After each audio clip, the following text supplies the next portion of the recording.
Hi, everybody. This is Group 10's project. Cognitive bias is our topic. What is cognitive bias? It's a systematic, predictable error in thinking that affects judgments and decisions we make. Our brain is always bombarded with information, and biases are a coping mechanism to handle the overload. Rather than based on objective rationality, these mental shortcuts are based on a person's emotions, past experiences, and preferences. While they can also often be helpful for making quick decisions, cognitive bias can lead to flawed conclusions. Halo and horn effect is part of cognitive bias, and the halo effect is when a positive impression of a person or brand or product positively influences your feelings about another, often unrelated area. This unconscious bias can lead to overgeneralizing an outstanding quality to assume the presence of unrelated positive attributes. An example is agreeing with someone because they impressed you one time, no matter how bad their ideas or actions become later. And politics and religion are a couple areas where that's affected. The horn effect is cognitive tendency to let the negative trait or impression of a person, product, or situation negatively influence your perceptions of other qualities. And it can lead to unfair and often inaccurate judgments. It causes people to generalize the negative characteristic, like showing up with a stain on your shirt and then you couldn't possibly be the right person for the job. An example of the horns effect is you're going on a new date with someone from school and they show up dressed perfectly and they smell great, but when you reach in for a hug later, you catch a whiff of their horrible breath and you're caught completely off guard and they can't possibly be the person you need to be dating and you ignore them from then on. And an example of a halo effect is if you're good friends with someone, but no matter how horribly they treat other people, um, you still know that they're your perfect friend and they can do no wrong.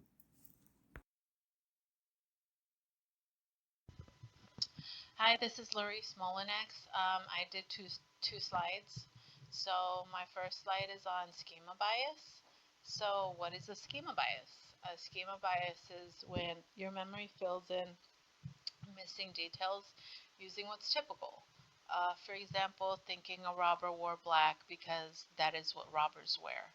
So sometimes our memory fills in with things that we've learned prior to it, like if we watched TV or like cartoons, and in them the robber's always wearing black. So sometimes when an eyewitness is being asked, well, what were what was the robber wearing, we will say black because of our previous things that we learned. So my real life example is the case of Ronald Cotton. He was wrongly convicted of rape on eyewitness memory. So the victim, Jennifer Thompson, relied on her mental image or schema of what her attacker looked like. Under stress, she focused on general features rather than exact facial details. Um, so Donald spent like 10 years in prison before DNA evidence later proved that Cotton was innocent. Our memory isn't always exact, so sometimes we fill it in with things that are typical.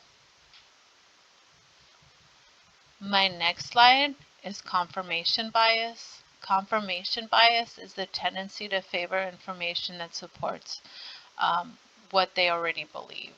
So My real life example is the government shutdown. So people watch and read news that agrees with their political views. For example, during the government shutdown, Democrats may blame Republicans and vice versa.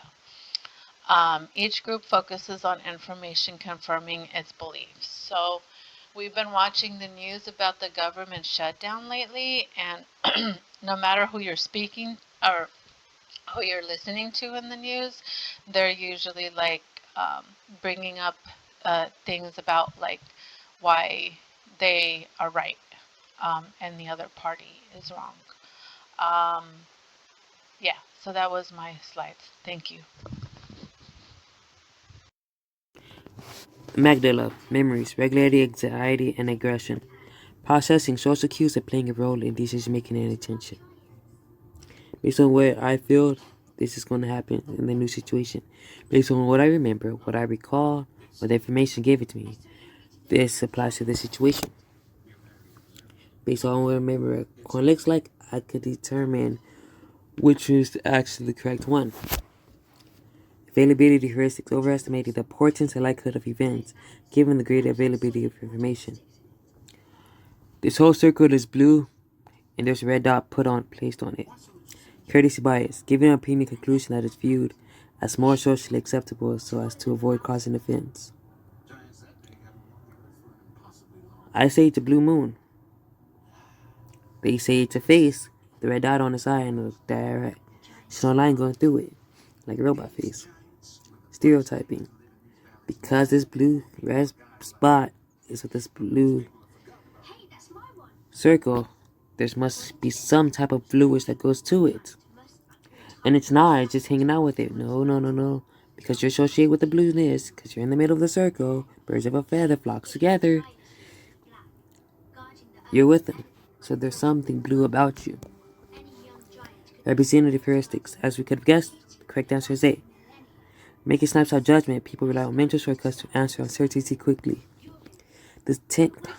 Cognitive bias, the tendency to seek, interpret, and recall information based on what I believe that confirms what one previously believes while giving less consideration to contradicting evidence. Based on what I would believe, this is going to happen regardless of the outcome or situation and the new evidence, even if it looks familiar. Because it looks familiar, I know how it's going to play out.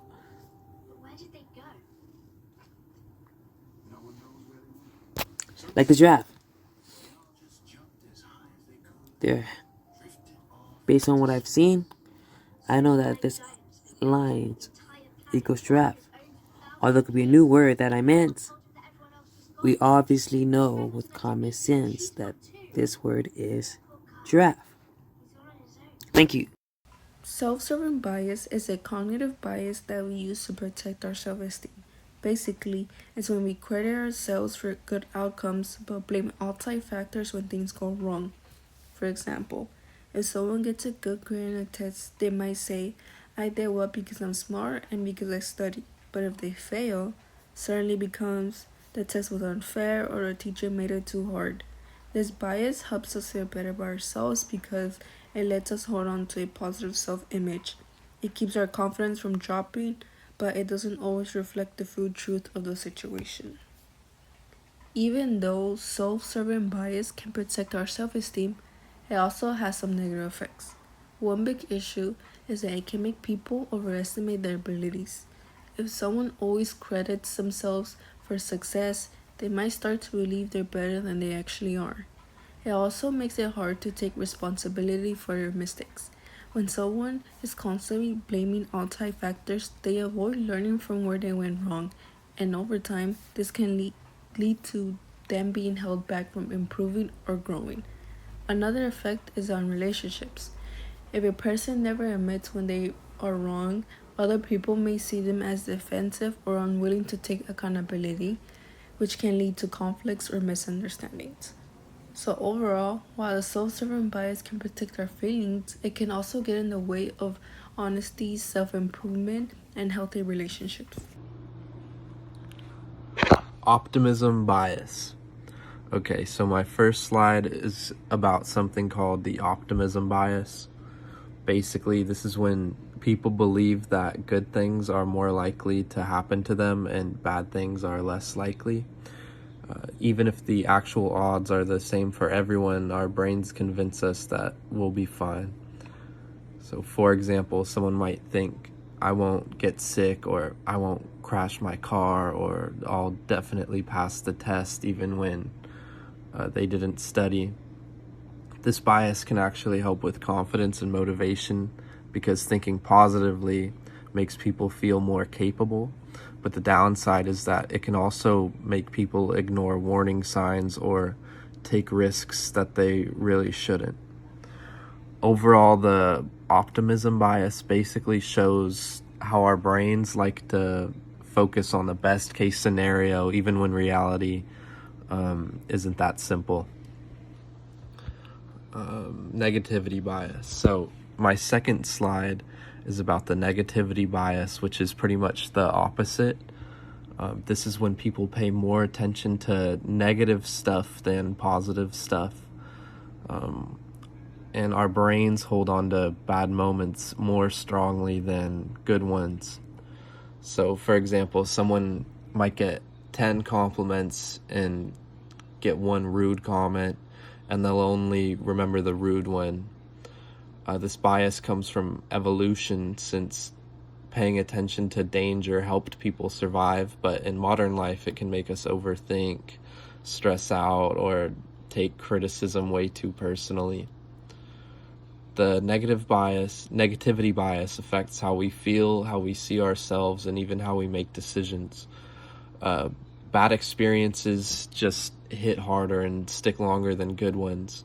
So even though optimism bias makes us overly positive, the negativity bias does the opposite and kind of drags us down. There are many biases that fall under the umbrella of cognitive bias. Two that you might have personally experienced is the gambler's fallacy and the bandwagon effect. The gambler's fallacy is the idea that if something has happened already, then it is less likely to happen again. The inverse could also be true under this bias. If something hasn't happened yet, then it is more likely to happen in the future. This is how it correlates to its namesake. As a gambler would keep playing despite being on a losing streak, the belief that because they have lost so much, there is now a higher chance that they'll get a win if they just keep playing. This, of course, is based on your own intuition and not on any logic or reason. You want to believe you'll win, so you keep playing. A cognitive bias that is more commonly found in today's life is the bandwagon effect. This bias is concerned when people follow ideas or trends because others are doing it too. It is in basic human nature to want to be included and accepted, so the idea of following others onto the bandwagon isn't that far-fetched. Some examples of the bandwagon effect include popular slang that takes over a whole generation, or labubus. The bandwagon effect is a way of thinking that highlights the fear of missing out, as it would be put nowadays. And this isn't limited to a certain category and can be from anything to political beliefs or clothing trends. This bias can affect your decision-making by favoring the general group consensus in favor of your own thoughts and opinions. To conclude this presentation, I would like to recap the things that we learned today. As we know, cognitive biases are mental shortcuts that help us make sense of the world around us in a faster way. Our brain tries to save time and energy by using patterns, past experiences, or emotions to guide our thinking. As we learned in the past slides, there are different examples of these shortcuts. For instance, one small good or bad detail can change how we see an entire person. That's the halo and the horns effect. Our memory can also fill in missing information based on what we expect, which is called schema bias. We also tend to pay more attention to information that supports what we already believe, known as confirmation bias. The presentation talks about heuristics too, which are quick rules our brain uses to judge situations, like thinking something that's more common just because we remember it easily, or letting the first number we hear affect the way that we judge everything else. We cover a lot of different biases, but the important thing of this presentation overall is to detect and catch on these different biases when we are speaking to someone. Because although they are normal and they're part of how our brain works, sometimes it can affect our thinking and make a decision before it needs to be done. Like I said, it can sometimes lead us to the wrong conclusion. So understanding them help us become more aware of our thinking and make better choices overall. I hope you guys learned something from this presentation. Thank you so much for your attention. My name is Sandra, and this is Cognitive Biases.